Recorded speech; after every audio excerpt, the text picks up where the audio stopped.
You mentioned a few times already that you grew up, maybe not a ton of money. And I grew up similarly. And then I moved to New York and worked in media, where an inordinate amount of people that I knew really had quite the opposite experience. And now I don't think about it as much, but for a long time it was very, very difficult for me to not feel incredibly resentful and bitter at all the people around me. It's as if they sort of all went through life in like a little like spacesuit and had no real like sense of consequences or urgency. And I'm curious as to like how you dealt with that, how you would, even give advice for people who might be in a similar situation, like someone from not a lot of money who goes to like an elite school or works in an elite industry.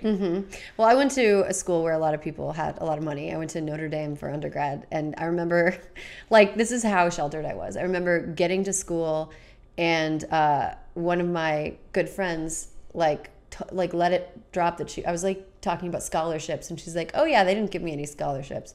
And it's all need-based at Notre Dame. It was like her parents can afford to pay $40,000 a year. That is insane. Like, it didn't occur to me that people could just write a $40,000 check. And one college, please. Yes. 4 colleges. One for all of my 4 kids that I had to show off how rich I am. Oh my God. The thing that really bothered me, and I still have a bit of a chip on my shoulder about it, but now I kind of view it as a superpower, is people like you and me know things that people like that will never know.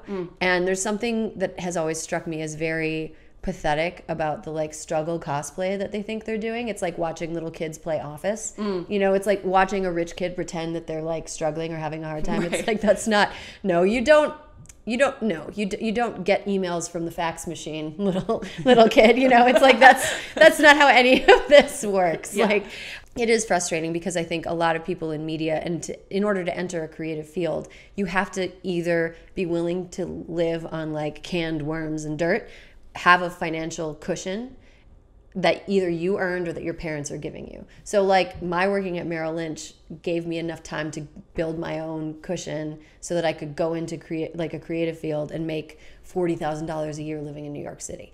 But most kids, it's like, yeah, my parents pay my rent, or my parents paid for college, so I don't have any student loans. So all of the money that I'm earning, I just get to keep. Which is a thing that like really drove me nuts. But now I feel like, Daenerys, after she like walks through the fire and she comes out and she's like, I'm still alive. Like that's what I feel like it is to to come from like a middle class or lower middle class or impoverished background and be able to find a path in a creative field. Is like you've gone through something hard that other people haven't gone through, and I think if you make it through, then you end up stronger for it. I find, and obviously you talk about politics kind of, I guess, on a daily basis now. I feel like people have become comfortable talking about almost any political identity or almost any cultural or group identity, except for class, really, in any meaningful way. There's a lot of talk, for example, when it comes to, women and female empowerment and what it means to be a strong woman or a working woman, that a lot of it is still centered around this idea that the goal for women is to just make as much money as possible or to ascend to a certain sort of corporate status. And I think part of that is probably because ultimately we're not really given the tools to talk about class as an identity. We're not, and people who come from different backgrounds or who have different needs, if you're a woman, you're a woman, and it's very difficult to escape that identity. But often people who come from, let's say, backgrounds where they have less will go really far out of their way to obscure that, and I'm curious as to how you've found in, the work and the talk that you do, how you've been able to bring money and class and access into that conversation. Well, here's the truth. The truth is that most Americans do not grow up with money. The truth is that most people that you come across in your day-to-day life, most people that you see walking down the street didn't grow up with by having things handed to them. Most people struggle. And I don't think that the fact that if you're a woman like me who wasn't wealthy growing up and had to kind of figure out her own way and made a fuckload of mistakes, that's a lot more relatable and important and universal than being a wealthy person and only portraying that. So I think, that there's the old feminist quote, like the personal is political. And I think when it comes to money, like my show thrives because people watch it or people listen to it. People watch us on, you know, Crooked Media's Instagram. People listen to us.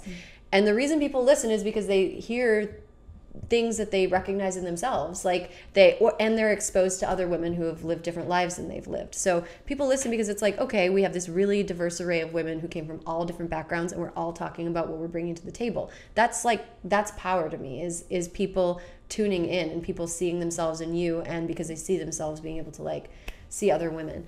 I also think that I find that people make more of an effort to obscure coming from money than not coming from money. We're at this I think both for sure. Yeah, we're at this weird like conflation of it, where it's like you want to. It's like people want to have their cake and eat it too. They want to show the symptoms of having come from money without having come from money, and they also want to advertise that they didn't come from money while still acting as though they did. It's just like this weird cosplay. I also wanted to add that I think that women are really powerful when we talk to each other and when we're honest with each other, and when we're open to hearing another person's experience without judgment. That to me is like female power. And that's not a power that I've seen. This is anecdotal, but I haven't seen that same power reflected in the way that men share and the way that men communicate.